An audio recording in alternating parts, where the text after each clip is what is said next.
Monsieur le Président, chers collègues, depuis notre entrée en responsabilité au Conseil régional des Hauts-de-France, nous avons mené une politique volontariste en matière d'apprentissage sous l'égide du président Xavier Bertrand et des vice-présidents Sébastien Huyghe puis Christophe Colomb, qui s'est traduit par une hausse de 6,5% des apprentis à la rentrée 2018, ce qui représente 38 000 apprentis et pré-apprentis, puisqu'il y a le dispositif d'initiation au métier en alternance.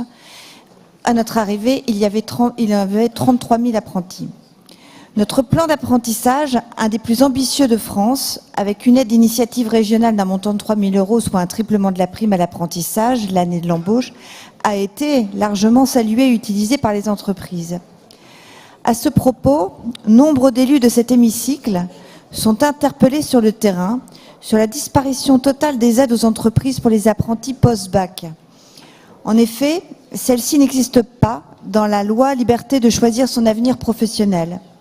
Nous souhaitons, Monsieur le Président, que des solutions soient trouvées pour encourager également les entreprises à accueillir des apprentis de l'enseignement supérieur.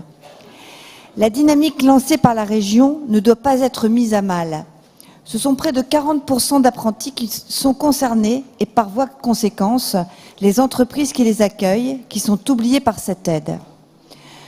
Dorénavant, le témoin est passé aux branches professionnelles. Nous devons maintenir notre soutien aux entreprises. Elles en ont besoin. Et nos jeunes aussi, l'emploi étant bien la finalité. Le 1er avril 2019, l'État publiera les décrets des coûts contrats pour l'apprentissage. Vous le savez, ces décrets sont très attendus par la filière.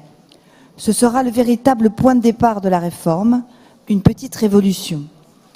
Les régions pourront continuer à participer au financement de certains CFA, ceux qui pourraient être mis en difficulté au regard des critères d'aménagement du territoire ou du développement économique. C'est l'article 34 de la loi.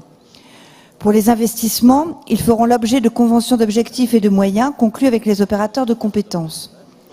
Une enveloppe de 250 millions d'euros est évoquée pour cette péréquation territoriale, soit 5% des ressources de la future contribution alternance. Ces financements sont jugés nettement insuffisants. Ce sont 400 à 500 millions d'euros qui seraient nécessaires. Pas moins de 700 CFA pourraient être menacés, et notamment les CFA qui ont moins de 12 apprentis, c'est le seuil minimum de rentabilité. En ce qui concerne les investissements complémentaires des régions, l'État versera une enveloppe dont le montant sera fixé chaque année dans la loi de finances sur la base des dépenses d'investissement constatées les années précédentes.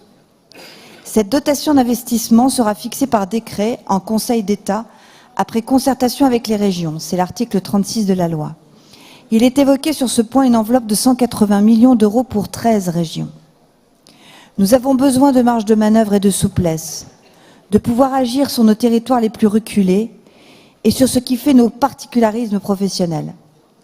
Nous souhaitons ainsi qu'avant la publication des décrets, l'État entende notre requête.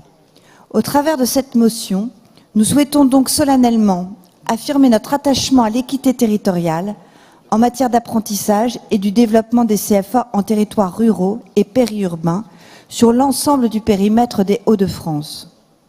Nous souhaitons inviter l'État à provisionner plus significativement la future contribution alternance dévolue aux régions pour assurer l'égalité au sein des territoires. Et nous lui demandons de préciser les critères d'attribution des dotations de fonctionnement et d'investissement à destination des régions, afin que celles-ci puissent se préparer à leur nouveau rôle de péréquation territoriale et de maintien des particularismes professionnels régionaux. Je vous remercie.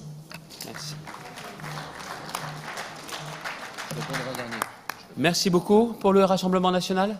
Oui, je vous en prie, madame.